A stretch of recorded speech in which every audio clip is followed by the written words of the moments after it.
Hello, my name is Tom Wilkinson and welcome to the Thinking in English podcast, a podcast for intermediate to advanced level English learners. What is the oldest country in the world? This question is not as easy to answer as you might think. We need to discuss what a country actually is, the differences between empires, civilizations and countries, and then find a place that fits this definition. In this episode, I want to introduce you all to a country that I think could be considered the oldest in the world. You might disagree with me, but I think it's an interesting story in any case. Along the way, we will learn some useful vocabulary and challenge your English listening comprehension. You can find a full transcript for this episode on Spotify, on Apple Podcasts, and on YouTube and my website. And if you're interested, Patreon, the Thinking in English Patreon, for ad-free episodes with no advertisements. Here is today's vocabulary list. Sovereignty. Sovereignty. The power of a country to govern itself without being controlled by another country. For example, after many years of war, the country finally gained full sovereignty. Civilization. Civilization. A society with its own culture, laws, and way of life that has existed for a long time. For example, ancient Egypt was one of the world's earliest civilizations. Constitution. Constitution. A set of rules or laws that explains how a country is governed. For instance, the United States has one of the most famous written constitutions in the world. State. State. A political area with its own government and laws, like a country. For example, Japan is a modern state with a long history and a strong economy. Independent. Independent. Free and not controlled by another country or authority. For instance, India became independent from British rule in 1947. Monastic. Monastic. Related to monks or religious communities who live quiet, simple lives. As in, San Marino was started as a small monastic community on a mountain.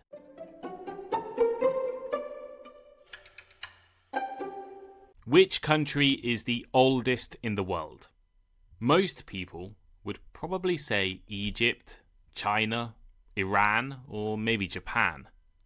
These are undoubtedly very old civilizations, but I don't know if we can say these have been the same country throughout their entire histories. I mean this in the sense of a country being a continuous, stable, political thing. The civilization and the people may be ancient, but the society and the country may be younger. In fact, trying to decide the age of a country is really, really difficult. If we focus on civilizational age, right, the age of a civilization, then China or Egypt probably have the oldest civilizations. But is ancient China really the same country as modern China? Compared to the Ming dynasty or the Song dynasty, the modern People's Republic of China has a different political system, different types of leaders, different ideologies, a different way of seeing itself, and in some cases even different borders. Here's another example. Is the Roman Empire the same thing as modern Italy? I'd say no. It's completely different politically. The other option for measuring a country's age is to think about continuous and stable political sovereignty. Having the same constitution, the same political system and institutions, and having a relatively stable identity for a long time. I'm from the UK, so let's think about the UK for a second. I would argue that England, as a political thing, dates from the 10th century, so is about 1,000 years old. But England is not the UK. The modern UK, in its current form, I think probably dates from 1927, so about 100 years ago. This is when most of Ireland left the old United Kingdom of Great Britain and Ireland, creating the United Kingdom of Great Britain and Northern Ireland. So, let me ask the question again. Which country is the oldest in the world? In my opinion, which you might all disagree with, the oldest country in the world is a tiny, quiet European country. It is a country so small that most people forget it exists, yet so old that it has survived for over 1,700 years without major changes. That country is San Marino. San Marino is a microstate, meaning it's tiny, and it is located inside Italy. It is just 61 square kilometers in size and has about 34,000 people living there. Despite its small size, San Marino is a fully independent republic with its own government, military, and foreign policy. And it has been independent for 1,700 years. Before I talk more about San Marino, let's think about a basic but important question. What is a country? If we want to be accurate, we should actually be saying sovereign state instead of country. Country is a slightly general or informal term that can lead to confusion. For example, the United Kingdom is one country made up of 4 different countries. The United Kingdom includes England, Scotland, Wales, and Northern Ireland, which consider themselves to be countries. So, political scientists say sovereign state to avoid this confusion.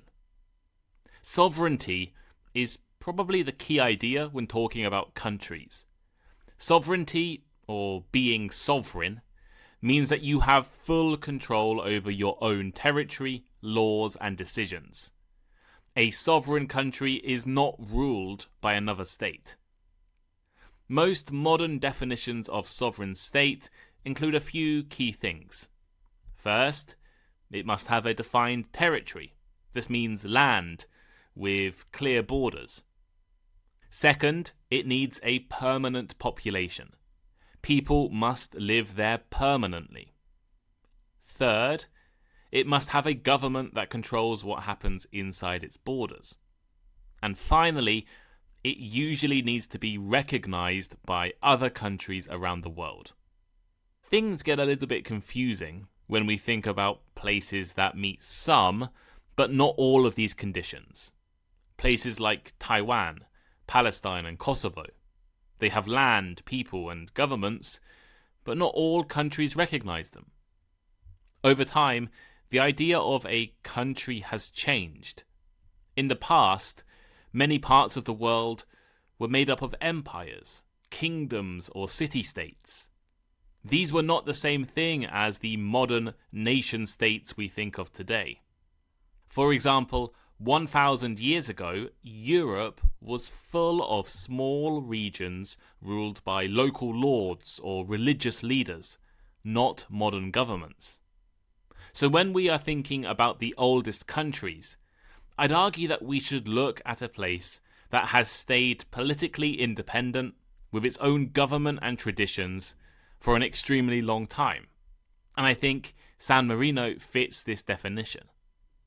San Marino's history starts in 301 AD, during the Roman Empire. According to legend, a Christian stonemason named Marinus fled from the city of Rimini to escape religious persecution. At that time, Christianity was still illegal in the Roman Empire, and Christians were often punished for their beliefs. Marinus climbed Mount Titano, a steep mountain in central Italy, and built a small monastic community. A monastic community is a religious group of people living together separated from the world. This community would eventually become the Republic of San Marino. This makes San Marino over 1,700 years old, and some historians argue it has remained independent and self-governing ever since. If true, that would make it the oldest surviving republic in the world. San Marino's survival is quite remarkable. While Europe experienced massive changes, the fall of the Roman Empire, the rise of kingdoms and empires, wars, invasions and unifications, San Marino stayed independent.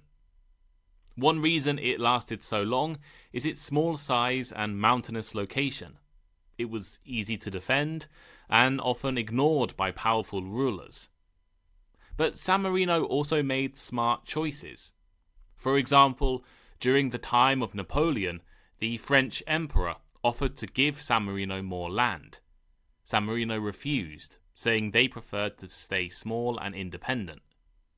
Later, during Italian unification in the 1800s, most of the smaller states in Italy were absorbed into the new Kingdom of Italy. But San Marino was allowed to stay independent. It had given refuge and safety to Giuseppe Garibaldi, one of the leaders of the unification movement.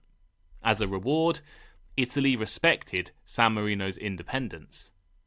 Even during World War II, San Marino stayed officially neutral. Although it was surrounded by fascist Italy, it continued to exist as an independent state. San Marino also uses the oldest written constitution in the world. Its constitution was written in the year 1600. It is considered the oldest written constitution still in use anywhere in the world. So, as I mentioned at the beginning of the episode, there are a few different ways to measure the age of a country. You could look at when the country was first founded. You could look at how long it has been independent. Or you could think about whether its government structure or name has stayed the same over time. By these standards, San Marino has a pretty strong claim to being the oldest country in the world. First, it was founded in 301 AD. This is before Christianity became the official religion of the Roman Empire, over 1,700 years ago. It has stayed in the same location, kept the same name, and most importantly, maintained its sovereignty, its independence, throughout that entire time. Second, it has been self-governing for almost its entire history. It didn't become a colony, join an empire, or get taken over by a kingdom. While it was sometimes influenced by bigger powers, it never lost control of its own affairs. This makes it very different from other ancient places. For example, China is often considered one of the world's oldest civilizations, but modern China has had many changes in government, dynasties, empires, civil wars and revolutions. The United Kingdom has existed in different forms too, and only fully unified in the 18th century, when Scotland and England combined together.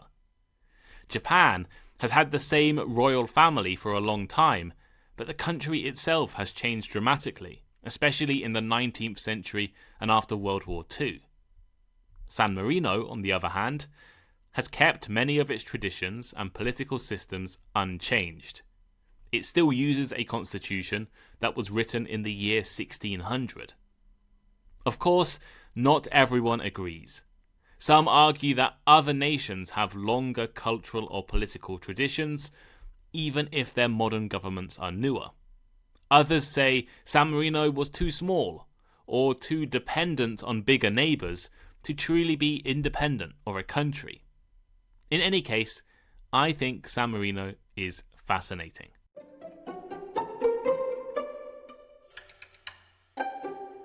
So here is today's final thought. In my opinion, San Marino is the oldest country. I mean this in the sense that modern San Marino is relatively similar in politics and structure to when it was originally founded. Of course, there will have been changes and evolutions, of course. But unlike other old countries, San Marino has not undergone rapid change or revolution or colonization. However, I'm aware that this may be controversial. You may think that China or Egypt or Iran or Japan or France is older. But I'd argue that each of these countries has had some kind of radical change that makes the age of the modern sovereign state questionable. Iran was colonized and conquered by Greeks, Arabs, Mongols and Turks, each time bringing massive political change and cultural change. And then after the major revolution in 1979, the entire political system of the country was shifted. No one really knows when Japan exactly became a unified country, as the early history of Japan is a mixture of myth and fact. And then the Meiji Restoration in 1868 and the new constitution after World War II completely changed the country. And while China has been a continuous culture for thousands of years, the sovereign state of China has been interrupted by conquest, civil wars and political revolutions. During this time, San Marino has peacefully and quietly remained an independent republic with no wars, conquests or revolutions. But what do you think? Which country do you think is the oldest?